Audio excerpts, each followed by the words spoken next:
So hi guys. ඉතින් අද බලමු ඔයාගේ වෙබ්සයිට් එකට නැත්නම් ඔයාගේ ඔන්ලයින් ස්ටෝර් එකට මොකකට හරි ඩොමේන් එකක් අඩු මුදලට ගන්න පුළුවන් මෙතඩ් එකක්.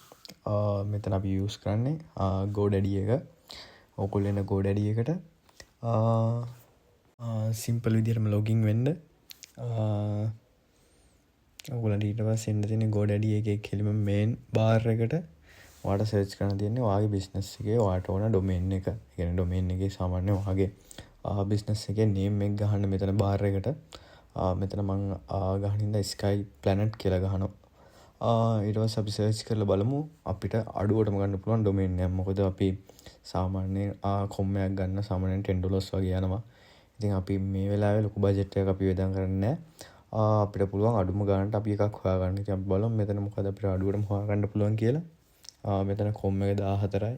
ඉතින් ඔයාලට බලා ගන්න පුළුවන්.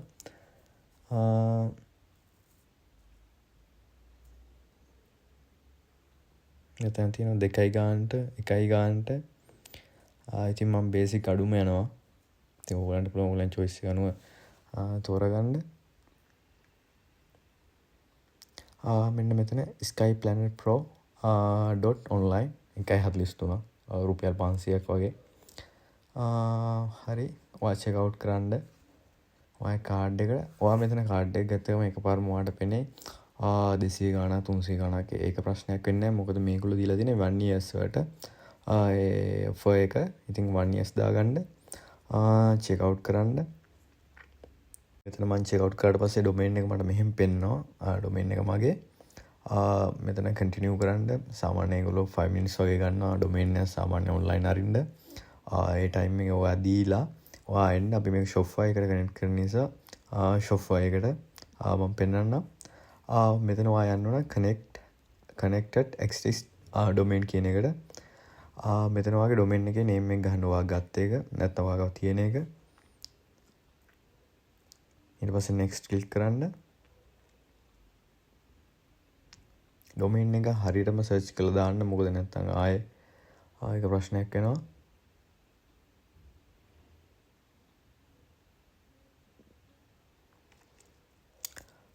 next ගියාට පස්සේ ඔයාලට මෙන්න මෙහෙම පෙන්නනවා. මෙතන කරන්න verification connection verify connection. ඔයා domain එකට එන්න අපි මෙතන add කරන් තියෙනවා record දෙකක්. ඇත්තම කිව්වොත් සමහර record තුනක් වෙනවා සමහර වෙලාවට DNS එකට. ඉතින් මෙතන තමයි ඔයාගේ domain එකේ record ටික තියෙන්නේ. ඉතින් මෙතන තියෙන C name ටිකයි A name ටිකයි ඔයා ඔක්කොම වගේ delete කරලා දාන්න. මොකද මේවා ප්‍රශ්නයක් වෙනවා අපිට අපේ domain එක Shopify එකට නැත්තම් වෙන වෙබ්සයිට් එකට කනෙක්ට් කරද්දී. ඉතින් මෙතන මම C name ටික delete කරනවා මුලින්.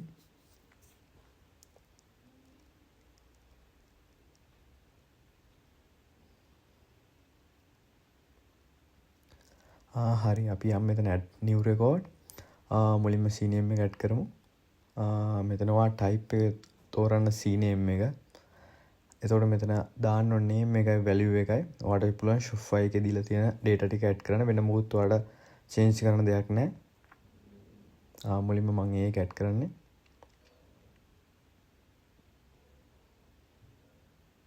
වෙන මොකුත් මම change කරන්නේ. just save.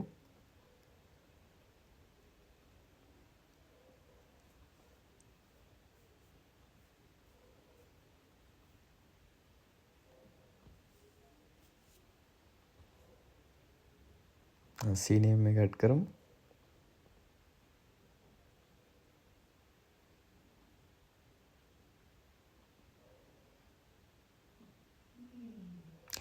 අපි රෙකෝඩ් දෙක ඇඩ් කරලා ඉවරයි. ඉතින් සාමාන්‍යයෙන් පොඩි ටයිම් එකක් විතර යනවා. ඇත්තම කිව්වොත් අපි වෙන third party වෙබ්සයිට් එකක් යූස් කරන හින්දා මෙතන තියෙනවා ඔයාලට යටින්ම පේනවා some providers take a few minutes time or hours. ඉතින් ඔයාලට පුළුවන් ටික වෙලාවකින් domain එකට Shopify එකට ඇවිල්ලා ආයෙ refresh කරලා බලන්න. නැත්නම් ඔයා කරන වෙබ්සයිට් එකේ හරි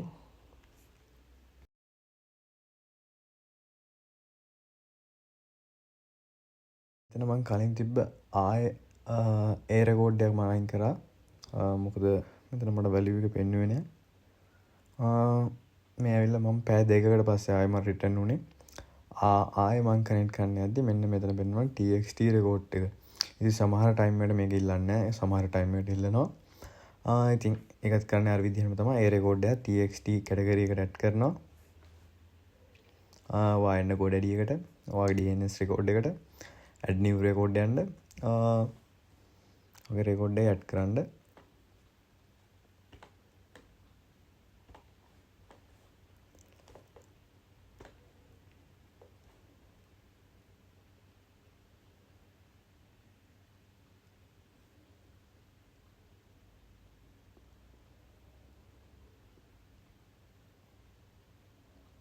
වැලියු එක කොපි කරලා මම ෂොප්ෆයි එකේ සේව්. එතකොට ඔයා මෙතන GoDaddy එකෙන් ඔක්කොම හරි ඔයාට ආයෙ රිටර්න් වෙන්න දෙයක් නැහැ. ඔයාගේ රෙකෝඩ් ටික හරි. මේක සාමාන්‍යයෙන් මේගොල්ලෝ ටයිම් එක ගන්නවා පැය 48ක් විතර යනවා කියලා තමයි කියලා තියෙන්නේ. එනකොට සමහර වෙලට දවස් 3-4ක් යනවා. ඉතින් එච්චරයි. ඔයාලා තියෙන just refresh කරලා පස් වෙලාවක ඇවිල්ලා ආයෙ කනෙක්ට් කරලා බලන්න එච්චරයි.